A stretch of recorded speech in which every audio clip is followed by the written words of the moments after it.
आज Doubtnut app download करें। Doubtnut पर अपने सभी गणित, रसायन विज्ञान, भौतिक विज्ञान और जीव विज्ञान के डाउट्स का करो सफाया।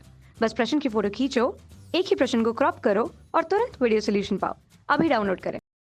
इस क्वेश्चन में हमें दिया कि एक धनावेशित धातु के गोले के भीतर एक धनावेश को एक बिंदु से दूसरे बिंदु तक ले जाने में कोई कार्य नहीं करना पड़ता, जबकि धातु के गोले के बाहर एक बिंदु से दूसरे बिंदु तक गोले की ओर तक ले जाने में कार्य करना पड़ता है, क्यों? अब क्वेश्चन में हमारे पास है कि एक धनावेशित गोला है जिसके अंदर किसी भी दो बिंदुओं पर एक आवेश को ले जाने के बीच में कोई भी कार्य नहीं करना पड़ता। क्वेश्चन में क्या लिखा है?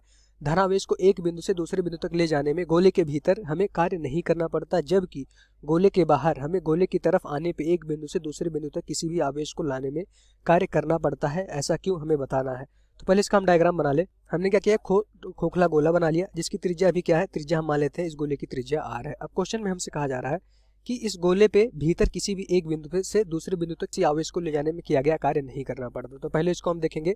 हम मान लेते हैं कि भी इस गोले पे एक आवेश दे देते हैं +q।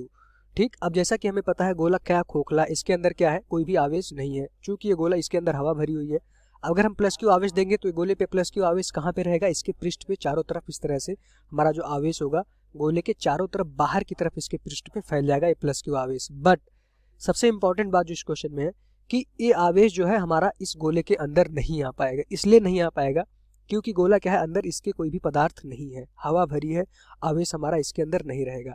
तो यहाँ से देखेंगे गोले के अंदर कोई भी आवेश नहीं है, इसके अंदर हम कहते हैं आवेश शून्य है। इस गोले के भीतर क्या है, किसी भी बिंदु पर अगर हम देखें, चाहे बिंदु एक बिंदु हम ए ले लेते हैं, ये बिंदु हमारा बी है, ये बिंदु हमारा सी है, हम तीनों बिंदु पे देखेंगे कोई भी आवेश नहीं है। तो इसके अंदर अगर आवेश नहीं है तो हमें पता है इसके अंदर वैद्युत क्षेत्र भी शून्य होगा। तो ई की वैल्यू भी इस गोले के अंदर क्या हो जाएगी, गोले के अंदर मतलब इनसाइड वाला पार्ट क्या होगा, इसके अंदर हमारा वैद्युत क्षेत्र शून्य हो जाएगा। अगर इसके अंदर वैद्युत क्षेत्र शून्य हो गया तो जो हमारा वैद्युत क्षेत्र वैद्युत विभव में जो क्या होता है संबंध होता है, वो जो संबंध होता है क्या बराबर होता है, ई बराबर होता है हमारा -dv/dr। ये dv/dr क्या होता है, हमारा v हमारा विभव होता है, विभव परिवर्तन। तो यहाँ से देखेंगे कि अगर वैद्युत क्षेत्र शून्य हो जाएगा अंदर, तो यहाँ से देखेंगे ई बराबर शून्य हो जाएगा। तो यहाँ से देखेंगे dv/dr बराबर क्या हो जाएगा, शून्य हो जाएगा। मतलब कि यहाँ से देखेंगे dv हमारा क्या हो, विभव में परिवर्तन भी शून्य हो जाएगा। अगर विभव में परिवर्तन शून्य हो गया मतलब इससे क्या हुआ, v हमारा क्या होगा, नियत हो गया। नियत मतलब गोले के अंदर किसी भी दो बिंदुओं पर विभव में कोई भी परिवर्तन नहीं होगा। हम मान लेते हैं कि वी ए पे विभव क्या था, बिंदु ए पे विभव हमारे पास 2 वोल्ट था, तो यही हमारा विभव क्या हो जाएगा, वी पर भी होगा और यही हमारा वी पर भी होगा।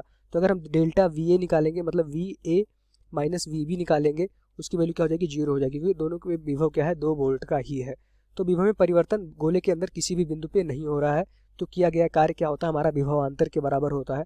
तो इसीलिए कार्य हमारा क्या हो जाता है, शून्य हो जाता है। दो बिंदुओं पे आवेश को ले जाने में कोई भी कार्य नहीं करना पड़ता। क्योंकि जो हमारा कार्य होता है, इसको भी देखें, W बराबर जो हमारा बल होता है, बल बराबर क्या होता है, Q × E के बराबर होता है। अगर वैद्युत क्षेत्र 0 हो गया तो अंदर क्या हो जाएगा, हमारा बल भी 0 हो जाएगा। अगर बल 0 हो गया तो किया गया कार्य भी क्या हो जाएगा, W बराबर होता है F × S, तो किया गया कार्य भी हमारा क्या हो जाएगा, शून्य हो जाएगा। तो यहाँ से हम देख पा रहे हैं कि अंदर, चूंकि अंदर कोई भी आवेश नहीं है, इसका जो आंसर होगा अंदर कोई भी आवेश नहीं है, तो अंदर वैद्युत क्षेत्र शून्य। अगर वैद्युत क्षेत्र शून्य है तो अंदर किसी भी बिंदु पर हमारा विभव क्या रहता है, नियत रहता है। अगर विभव नियत हो गया तो किया गया कार्य क्या हो जाता है, हमारा शून्य हो जाता है। यही हमारा क्या है, आंसर है।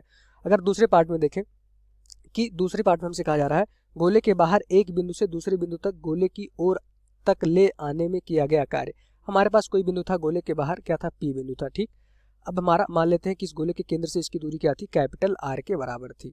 तो यहाँ से देखेंगे अगर हम विभव की बात करें तो इस VP पे अगर विभव देखेंगे बिंदु P पर, हम दूसरे पार्ट का आंसर निकाल रहे हैं दूसरे पार्ट का, तो बिंदु P पर विभव देखेंगे, विभव किसके कारण आएगा, इस +q आवेश के कारण आएगा। तो यहाँ से क्या होगा, K +q आवेश है Q/R। R क्या है, हमारा केंद्र से और उस P बिंदु के बीच की दूरी, तो R क्या है, हमारा R है। ठीक, अब यहाँ से देखेंगे कि हमारा R केंद्र हमारा O है, उससे बीच की दूरी है। विभव आ गया P पे। अब हम क्वेश्चन में हमसे कहा जा रहा है कि केंद्र की तरफ एक मान लेते हैं कि हमारे पास एक +q आवेश, एक हमारा q आवेश यहाँ रखा था। इस आवेश को P बिंदु पे था, इस आवेश को P से हम मान लेते हैं कि एक बिंदु हमने क्या किया, Q की तरफ ले आए। P से Q की तरफ लाने में किया गया कार्य। तो बिंदु Q पर अगर विभव देखेंगे तो Q की हम मान लेते हैं केंद्र से दूरी क्या है, R के बराबर है, R1 के बराबर है। तो यहाँ से देखेंगे बिंदु Q पर विभव हम देख लेंगे, बिंदु Q पर विभव अगर हम देखेंगे उसकी वैल्यू क्या हो जाएगी, हमारा K आवेश क्या था, हमारा Q था अपॉन R1 क्या है, हमारा केंद्र से इस बिंदु Q के बीच की दूरी। अगर इसको हम थोड़ा सा और अच्छे से डायग्राम बनाए तो हमारे पास क्या था, एक गोला इस तरह से हमारे पास गोला था, गोले के बाहर गोले की त्रिज्या क्या थी, R थी। गोले के बाहर कोई बिंदु P था जो कि केंद्र से दूरी उसकी क्या थी, हमने मान रखा है कैपिटल R। ये हमारी दूरी केंद्र से क्या है, कैपिटल R है। तो यहाँ से देखेंगे जो बिंदु P पर विभव आया हमारा KQ/R आ गया। इस बिंदु P पर हमारे पास कोई आवेश रखा था +Q। अब इस आवेश को बिंदु Q तक हमने ले आया, गोले की तरफ क्वेश्चन में लाने पे है। तो यहाँ से देखेंगे बिंदु Q पे लाएंगे तो इसका क्या हो जाएगा, गोले की तरफ, ये हमारी त्रिज्या मान लेते हैं R1 है, तो ये आवेश का हमारा क्या हो जाएगा KQ/R1। अब देख पा रहे हैं कि जैसे जैसे हम आवेश को क्या है गोले की तरफ लाएंगे हमारा विभव क्या हो रहा है, परिवर्तन हो रहा है।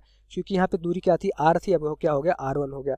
अब इस Q बिंदु को हम और गोले के पास ले आएंगे तो हमारा विभव और परिवर्तित हो जाएगा। तो बाहर गोले के बाहर किसी भी बिंदु पर क्या है, हमारा विभव परिवर्तन हो रहा है। मतलब कि क्या है कि अगर अभी हमारा P बिंदु यहाँ पे था, दूरी केंद्र से क्या थी, R थी, तो विभव कुछ और आएगा। जैसे P बिंदु को हमने इधर ले आया विस्थापित करके, तो केंद्र से दूरी घट रही है। फिर देखेंगे केंद्र से दूरी और घट गई। जैसे जैसे हम केंद्र की तरफ आ रहे हैं गोले की तरफ, तो हमारा विभव लगातार क्या हो रहा है, बढ़ रहा है, मतलब विभव में परिवर्तन हो रहा है। तो अगर विभव में परिवर्तन हो रहा है तो किया गया कार्य क्या हो जाएगा, होगा। तो यहाँ पे हमें बताना है कि ले जाने में किए गए कार्य करना पड़ता है। तो ये बिल्कुल सही है कि अगर गोले के बाहर हम बात करेंगे तो गोले के बाहर हमारा विभव परिवर्तन होता है। इसलिए परिवर्तन होता है कि ये जो हमारा आवेश रखा है इस गोले पे, ये क्या हो जाता है हमारा, इस आवेश को हम केंद्र पे ले जाते हैं और यहाँ से इस पूरे आवेश को हम गोले के केंद्र पे ले जाएंगे। यहाँ से हम P बिंदु की दूरी पर विभव का फार्मूला लगा के विभव लिखेंगे। तो विभव लगातार बदलेगा, इस वजह से हमारा किया गया कार्य जो विभव में अंतर होगा तो किया गया कार्य करना पड़ेगा। बाहर किसी भी बिंदु पे हमें कार्य मिलेगा, लेकिन गोले के अंदर की बात करेंगे तो हमारा कार्य क्या हो जाएगा, शून्य हो जाएगा, क्योंकि गोले के अंदर विभव क्या रहता है, नियत रहता है। तो हमेशा याद रखिएगा गोले के बाहर विभव परिवर्तन होता रहता है। इसलिए परिवर्तन होता है कि गोले के बाहर किसी बिंदु पे, अगर इस तरह से हमारे पास कोई गोला है, इसके बाहर किसी बिंदु P पर हमें विभव निकालना है और गोले पे आवेश इस तरह से फैला हुआ है, तो आवेश हमारा बिंदु आवेश की तरह काम करता है। इस पूरे आवेश को हम केंद्र पे ले जाते हैं और यहाँ से विभव मान लेते हैं, दूरी क्या है, P बिंदु की R है, तो बिंदु P पर विभव हमारा क्या हो जाता है, K मान लेते हैं, आवेश क्या है +Q। तो उस पूरे आवेश को केंद्र की तरफ ले जाते हैं, KQ/R हो जाता है, हमारा विभव हो जाता है। क्योंकि ये गोला बिंदु हमारा P बिंदु बाहर की तरफ था, तो ये बाहर की वजह से ये पूरा जो आवेश है ये केंद्र पे हम मान लेते हैं, एक बिंदु आवेश मान लेते हैं। उस बिंदु आवेश के कारण जो विभव का सूत्र होता है KQ/R। अब मान लेते हैं कि हमारा P बिंदु इधर आ गया, इस बिंदु पे आ गया, तो हम मान लेते हैं कि इसका केंद्र से अब दूरी क्या हो गई है, R1 के बराबर हो गई है। तो विभव इस मान लेते हैं हमारा Q बिंदु था, तो विभव Q बिंदु पे लिखेंगे। इस पूरे Q आवेश के कारण Vp बराबर क्या हो जाएगा हमारा, KQ/R1 के बराबर हो जाएगा। तो ऐसे देख पा रहे हैं विभव हमारा लगातार क्या हो रहा है, परिवर्तित होते जा रहा है। तो अगर विभव परिवर्तन होगा तो हमारा क्या हो जाएगा, किया गया कार्य आएगा। तो यही हमारा क्या हो जाएगा, आंसर हो जाएगा इस क्वेश्चन का। Thank you. कक्षा 6 से 12वीं से लेकर नीट, IIT, JEE वो एडवांस के लेवल तक 1 करोड़ से ज्यादा छात्रों का भरोसा। आज ही डाउनलोड करें डाउटनेट ऐप या व्हाट्सएप करें अपने सारे डाउट्स 8400 400 400 पर।